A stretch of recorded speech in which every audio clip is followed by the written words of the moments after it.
So, did you know that English has over 1 million words? We have 10 different kinds of words for rain, not surprising, 10 different kinds of words for happiness, a lot for sadness, and many more. And don't get me started on the spelling. So why does English have such an excess, a glut, or a plethora of words? And why does the spelling seem like it was invented by a 7-year-old at random after he or she had had too many sweets? Well, this seems to be a matter that requires further exploration and research. Better get stuck into the history books.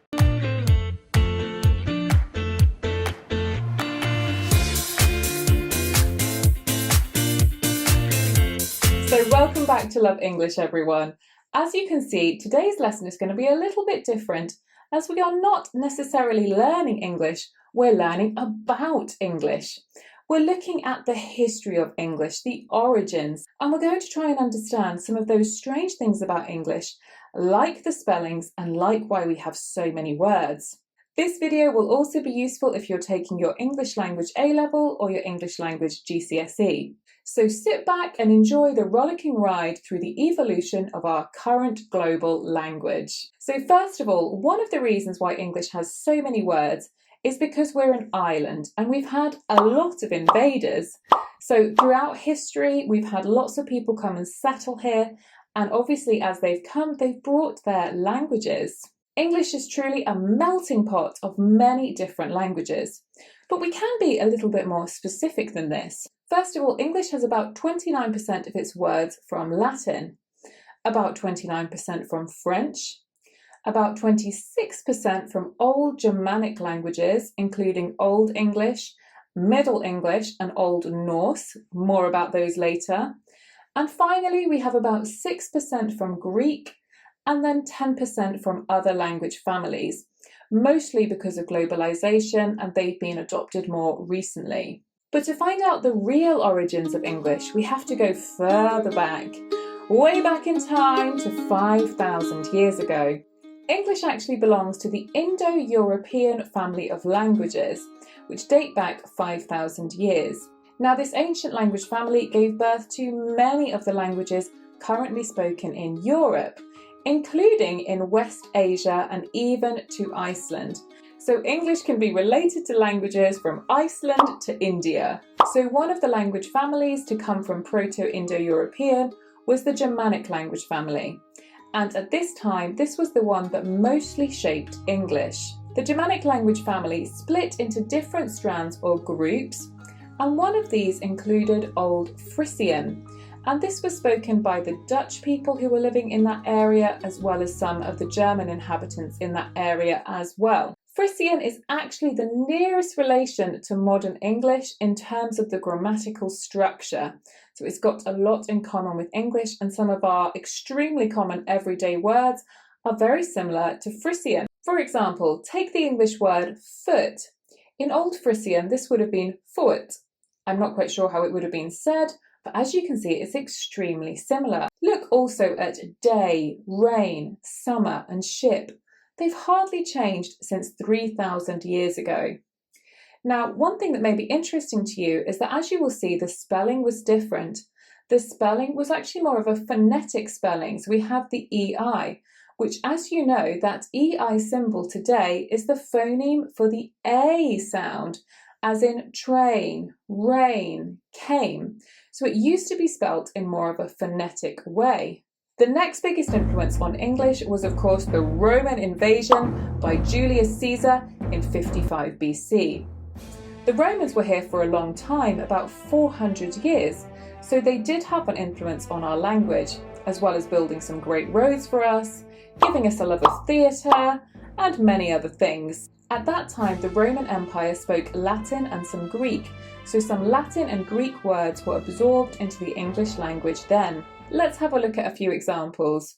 Win, wine, candle, extremely similar, butter, very similar. You can see the similarity with cheese there, street and munt. From Greek we get democracy, philosophy, phobia, geography. In fact, that PH spelling, which is said like a F sound, you can't blame the Brits for that.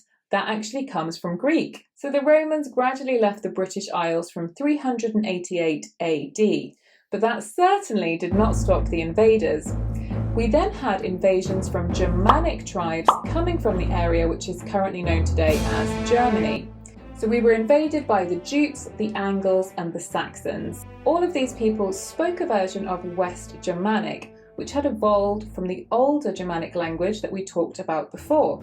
This really began to dominate and it took over any of the Celtic dialects that were in existence at the time. Let's have a look at some of the words we got from there. Meal, lamb, sea, boat, storm, freeze, frost, sleep and blue. The language at this point had evolved into Anglo-Saxon, which is known as Old English. However, something started to shift from looking as similar to the old Germanic languages. The SK consonant cluster became sh. This was when we got the sh sound. So words that would originally have been skeeled became shield. Skip became ship. Disc became dish. Other words that have the SK consonant cluster in English, which we still do, they came in later with the Vikings. So the next invaders were the Vikings. These rugged ruffians came from Scandinavia. They came from Norway, Sweden and Denmark, but it was the Danes that came with the most force. Now the Vikings spoke Old Norse, which wasn't that dissimilar to Anglo-Saxon in fact, as they've both grown out of the Germanic language families. Old Norse was actually very similar to modern day Icelandic. The Vikings again were here on and off for hundreds of years, and of course with that came their language. So if you're from a Scandinavian country, this is where you might recognise some of the Scandinavian words in English. They tend to be much shorter than any Latinate words and they tend to have stronger consonant clusters. Let's have a look at a few examples. Skin, leg, skull, freckle, husband, sky, knife, gap. You'll notice that English got a lot of its double letters, in fact, from Old Norse. As well as that, the I sound being written as a Y also came from Old Norse. Also, the notorious silent K that we have in knife and no and knee, again, we can blame the Vikings for that. However, us Brits, we didn't want to have the Vikings here forever, and we certainly didn't want them taking over all of our Anglo-Saxon language.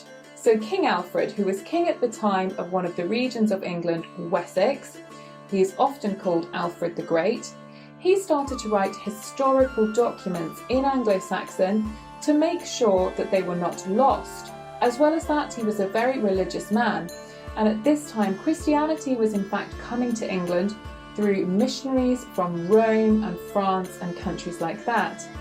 So at this time we started to get more Latin and Greek words coming into the language, but mostly from Latin as it was the language used to talk about religion, and it was also the language of science, medicine, and law, in general the learned.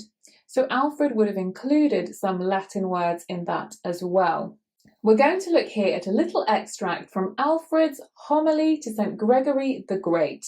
Let's see if we can recognise any modern day English words here.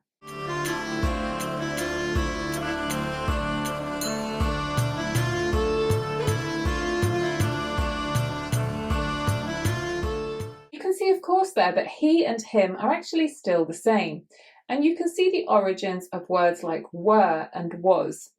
But of course, English was to undergo a lot more changes to become the modern form that it is today. So the next group of invaders were in fact the Normans, William the Conqueror.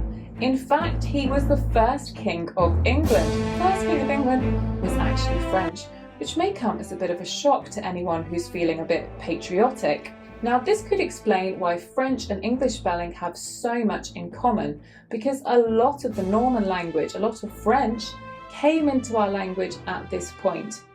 What it doesn't explain, however, is why we're not better cooks. So this is where we get lots of synonyms. Our Anglo-Saxon words and our Germanic words will very often have a French or Latinate equivalent. This is one of the reasons why English has so many words. If we look, motherhood, maternity, infant, child, amity, friendship, battle, to fight, liberty, to freedom, and over time, many, many more. Now, the French or Latinate equivalent will often suggest a greater level of sophistication or formality, as we said before, it was the language of the learned and the ruling class, so it was considered to be a little bit more sophisticated, whereas Anglo-Saxon tended to be more considered the language of the peasants. And that difference still exists today. If you think about the word castigate, castigate is a very old formal Latin word, whereas we would probably say tell off. We would say I'm going to tell you off, not I'm going to castigate you.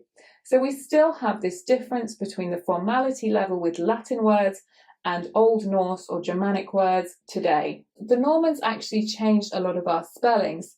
So where before we would have put CW when we wanted to say words like queen or quick, which was perhaps more phonetic, this got replaced by a more Norman version, which was QU. We also got the ch sound during this period. Before, child and cheese would have been spelt like this, but the Normans changed it to the ch, which is of course more similar to French. Also, the OU spelling in words like house and mouse. Again, this was introduced during the Norman period. So many of the spellings where we get silent letters and certain vowels aren't pronounced, that will actually come from some sort of Norman version of Anglo-Saxon. Look at the words beautiful and enormous. A lot of the vowels there are not said. However, we know that the sound is oo and or, so we blend the vowels together. So it was the Norman period that gave us this, guys, so you can't blame the Anglo-Saxons for that.